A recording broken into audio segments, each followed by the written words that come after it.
শুল্ক বাণিজ্য নিয়ে যুক্তরাষ্ট্রের সঙ্গে টানাপোড়েনের মধ্যেই ভারতের পাশে থাকার আশ্বাস দিয়েছে চীন।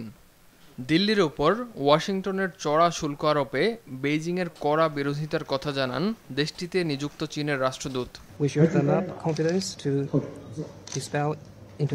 কদিন আগেই ভারত সফর করেন চীনের পররাষ্ট্রমন্ত্রী ওয়াং ই। সে সময় দ্বিপাক্ষিক সম্পর্ক মজবুত, সীমান্ত নিরাপত্তা এবং বাণিজ্য সহ বিভিন্ন বিষয়ে আলোচনা হয়। শুধু তাই নয়, দিল্লি বেইজিং সম্পর্ক আরও এক ধাপ এগিয়ে নিতে জোর দেয় দুই দেশ। India very tough, very tough. Walton এখন দেশের সীমানা পেরিয়ে পৌঁছে গিয়েছে 50টিরও বেশি দেশে।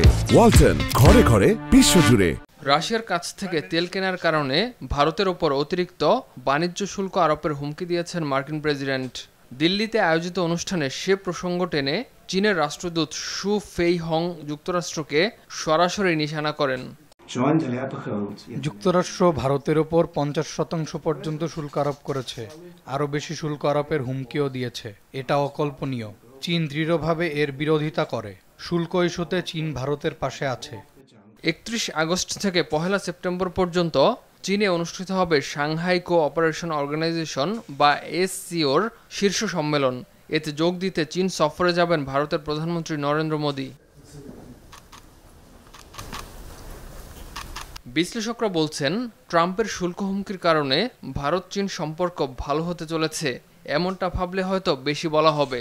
কারণ দুই দেশের সমস্যার মূলে সীমান্ত সংক্রান্ত জটিলতা। চীনের মন্তব্যে ট্রাম্প সম্পর্কে বেইজিংয়ের মনোভাব স্পষ্ট। বাণিজ্য শুল্ক নিয়ে কিছু দেশের ক্ষেত্রে যুক্তরাষ্ট্রের দর কষাকষির বিষয়েও সরব বেইজিং। যুক্তরাষ্ট্রের শুল্ক নীতির কারণে আপাত দৃষ্টিতে দুই দেশ কাছে আসছে বলে মনে হলেও বাস্তবতা তা নয়। বিশেষজ্ঞদের মতে ভূ রাজনীতি নির্ভর করে বিভিন্ন ফ্যাক্টরের উপর। ইমতিয়াজ আহমেদ, RTV।